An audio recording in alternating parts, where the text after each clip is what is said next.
Finishing well. Nama yang harum lebih baik daripada minyak yang mahal, dan hari kematian lebih baik daripada hari kelahiran. Pengkhotbah 7 ayat 1. Merebaknya pandemi 19 telah membawa dampak yang sangat signifikan terhadap kesehatan masyarakat secara global. Karena banyak sekali orang yang terpapar virus ini, bahkan sampai kehilangan nyawa. Seperti halnya di negara lain, Indonesia pun mengalami peningkatan kasus kematian warganya.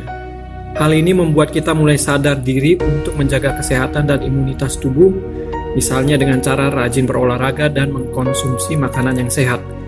Orang pun mulai ramai-ramai menekuni olahraga seperti bersepeda misalnya. Meskipun demikian, serajin-rajinnya kita menjaga kesehatan dan imunitas tubuh, toh kita tetap tidak dapat menolak datangnya kematian. Ia datang tiba-tiba tanpa kita ketahui, laksana seorang pencuri di tengah kelamnya malam. Sayangnya, banyak orang yang hanya memikirkan bagaimana menjaga agar dirinya tetap hidup sehat dan panjang umur, tapi tidak mempersiapkan bagaimana kelak ketika kematian datang menjemput kita. Tepat di hari saat saya menulis renungan ini, nenek terkasih dari seorang sahabat saya telah dipanggil pulang ke rumah Bapa di surga. Beliau adalah seorang istri gembala yang aktif, terlibat dalam pelayanan bersama-sama dengan almarhum suaminya. Karena kasih karunia Tuhan, beliau berhasil mencapai umur 81 tahun dan meninggal dunia dengan tenang dan bukan karena COVID-19. Meskipun di detik-detik terakhir hayatnya, kesehatan beliau drop secara drastis, namun semangatnya untuk beribadah dan melayani masih terlihat dari wajahnya. Saya belajar dari kisah nenek sahabat saya tersebut. Persis seperti yang dikatakan oleh bacaan kita di Pengkhotbah 7 ayat 1, bahwa tidaklah penting bagaimana kita memulai hidup ini, tapi bagaimana kita mengisi dan mengakhirinya.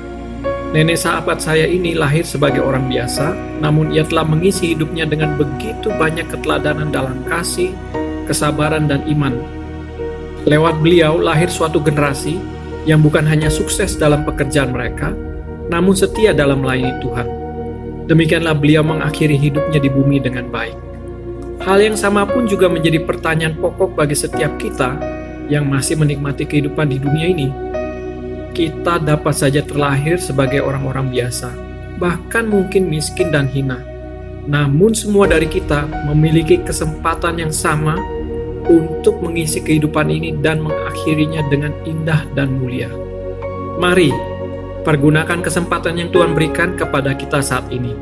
Selama kita masih bernafas dan hidup di bumi, isilah hidup ini dengan suatu tujuan bahwa kita akan mengakhiri hidup di bumi ini dengan baik dan masuk menuju pintu kemuliaan Tuhan yang kekal. Amin. Parfum semahal apapun akan lenyap menguap begitu saja tanpa sisa. Namun nama orang benar akan selalu dikenang selamanya.